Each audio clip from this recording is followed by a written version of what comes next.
دنیا کے آخری کناروں تک جماعتوں نے پہنچ کر اذانیں دی ہیں، نمازیں پڑھی۔ ناروے کے اوپر ہے north pole end of the world, جہاں آگے آبادی ختم ہے، پانی ہے۔ تو ہم گئے ناروے پچھلے سال، تو اس سے پچھلے سال، تو میں نے وہاں کے ساتھیوں سے کہا بھائی میں نے وہاں جانا ہے۔ وہ کہنے لگے ہم تو یہاں رہتے ہیں، ہم وہاں کبھی نہیں گئے، تو آپ نے کیا کرنا ہے؟ میں نے کہا ادھر جا کے اذان دینی ہے، نماز پڑھنا، دعوت دینی ہے۔ اللہ کے نبی کی بات ہے کہ دنیا کے آخری کنارے تک اللہ میری بات پہنچائے گا۔ بس یہ شوق ہے کہ مجھ سے پہلے بھی لوگ پہنچے ہوں گے، پر میں بھی ان میں شامل ہونا چاہتا ہوں کہ میں کہوں کہ یا رسول اللہ میری ملاقات ہو، تو یا رسول اللہ میں نے آپ کا نام اس آخری کنارے پر بھی لیا تھا۔ تو وہ پھر مجھے ڈرانے لگے، 2 گھنٹے کی فلائٹ ہے، 4 گھنٹے کی ڈرائیو ہے، آپ تھک جائیں گے۔ میں کہا نہیں، جانا ضرور ہے، ہماری ادھر تھی تو نہیں تشکیل پر، میں نے جانا ضرور ہے۔ تو خیر 2-4 ساتھی وہاں کے لیے کچھ اپنے، وہاں سے ہم 2 گھنٹے کا سفر کر کے پہنچے۔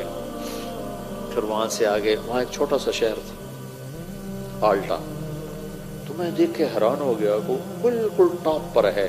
وہاں 2 مہینے سورج نکلتا نہیں، دسمبر جنوری، اور 2 مہینے سورج ڈوبتا نہیں، جون جولائی، یہ 2 مہینے ڈوبتا نہیں۔ تو وہ آلٹا دنیا کا آخری شہر ہے نارتھ میں، وہاں سے روزہ جماعتیں نکلی ہوئی تھی، اور وہاں گشت ہو رہا تھا، اور وہاں تعلیم ہو رہی تھی۔ کون تھے وہاں؟ صومالیہ کے مسلمان۔ صومالین جب نکلے تو مائیگریٹ ہوئے تو مختلف جگہوں پہ آباد ہوئے۔ صومالین مسلمان، انہوں نے وہاں مسجد بنائی بڑی خوبصورت چھوٹی سی، وہاں سے روزہ جماعت 3 دن کی جماعتیں نکل رہی تھیں، گشت ہو رہا تھا، تعلیم ہو رہی تھی۔ انہوں نے ہمیں گاڑیاں مانگو، بھائی تو میرے سامنے بیٹھا کیا تو میری سن، تو ادھر کیا دے، تو یہاں ٹیچر بن کے بیٹھا ہے کہ میری سننے بیٹھا؟ اچھا پھر میری سن۔ تو وہاں سے انہوں نے ہمیں اپنی گاڑیاں دی، تو ہم وہاں سے 4 گھنٹے مسلسل چلے، اور آخری کنارے پر ایک گاؤں ہے چھوٹا سا، اس کی 1,500-2 ہزار آبادی۔ تو اس میں جو پہلا مسلمان ہمیں ملا، اس نے کہا میرے 10 دن تبلیغ میں لگے ہو۔ پھر وہاں سے ہم آگے 1.25 گھنٹے کا آگے سفر تھا، اس گاؤں سے آگے 1.25 گھنٹے کا سفر تھا۔ تو اس وقت کوئی رات کے 12 بج رہے تھے اور سورج ابھی کھڑا تھا، 4 اگست تھا، تو اگست میں سورج ڈوبنا شروع ہو جاتا، تمہارے پہنچتے پہنچتے سورج ڈوب گیا۔ تو پتہ چلا کہ 25 منٹ کے بعد سورج نکل آئے گا، صرف 20 منٹ اس نے ڈوبنا ہے، پھر نکل آنا ہے۔ تو 20 منٹ میں ہم نے مغرب بھی پڑھنی ہے، عشاء بھی پڑھنی ہے، فجر بھی پڑھنی ہے، تینوں نمازیں پڑھنی۔ وہ ٹائم ہی تھوڑا، اتنی 20 منٹ کی رات تھی، پہلے تو سورج چل رہا تھا، ہم پہنچے تو سورج ڈوب گیا۔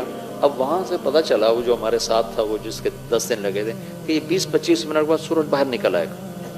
تو خیر وہ تو اتنی شدید ٹھنڈ اور سرد ہوا، میں نے مفلر سے لپیٹا اور گاڑی سے نکل کے دوڑ لگائی۔ وہ سمندر کے کنارے اوپر بڑی ہیبت ناک چٹان، 2 جگہ دیکھ کر میں مبہوت ہوا زندگی میں، ایک ہمالیہ پہاڑ کو دیکھ کر، اور ایک وہ آخری کنارہ دیکھ کر۔ ساری دنیا پھری، پر ہیبت جو طاری ہوئی 2 جگہ۔ جا رہے تھے ہم کھٹمنڈو سے ڈھاکہ، تو کیپٹن نے اعلان کیا کہ آج سب آپ لوگ بڑے خوش قسمت ہیں، ہمالیہ پہاڑ پورے سال میں صرف 10 دن کے لیے چوٹی ننگی کرتا ہے، سارا سال یہ بادلوں سے ڈھکا رہتا ہے، 10 دن اکٹھے نہیں ہوتے، کبھی 1 دن، کبھی مہینے کے بعد 1 دن، کبھی 2 مہینے کے بعد 1 دن، ایسے۔ تو کہا وہ سال میں صرف 10 دن کے لیے ننگا ہوتا ہے، آج ہمالیہ پہاڑ سے بادل کوئی نہیں، آپ دیکھ سکتے ہیں۔ آپ یقین مانو، میں ادھر بیٹھا تھا، اعلان سن کے ادھر گیا دوسری کھڑکی طرف، تو دیکھ کر میں ایسے ہوں، ایسی ہیبت میرے اوپر طاری ہوئی۔ والجبال اوتادا، اور ہم نے پہاڑوں کو کیل بنا کے گاڑ دیا۔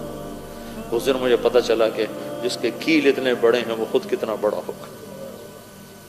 اور ایک وہ آخری کنارہ دیکھ کر میرے اوپر ہیبت طاری ہو گئی، میں نے اذان دی زور سے، ہوا سرد، پھر ایک چھوٹا سا وہاں انہوں نے ہال بنایا تھا گرم، جس میں وہ ٹورسٹ آ کے بیٹھ جاتے تھے، وہاں آ کر جلدی سے چادریں بچھائیں اور پہلے مغرب کی نماز پڑھی۔ نماز پڑھ کے سنتیں نہیں پڑھی کہ ڈر لگ رہا تھا کہ سورج نہ نکلے، پھر ساتھ ہی عشاء کی نماز پڑھ، عشاء کی نماز پڑھنے کے ساتھ ہی پھر فجر کی اذان تھی اور 2 سنتیں پڑھ کر پھر فجر کی نماز پڑھی۔ پھر میں نے بیان کیا، میں نے کہا اللہ سارے کام پورے ہو گئے، تیرے نبی کا پیغام ان ہواؤں نے سن لیا، لوگوں کو تو ہم سنا نہیں سکتے، ان کی زبان نہیں آتی۔ تو چھوٹی سی مسجد سے چلنے والی محنت کو اللہ تعالیٰ نے دنیا کے آخری کناروں تک پہنچا دیا۔ آپ کام کرنے والے تبلیغ کرو صحیح، اس کے لیے وقت نکالو، اور سب سے بڑا عمل تبلیغ کا گشت ہے۔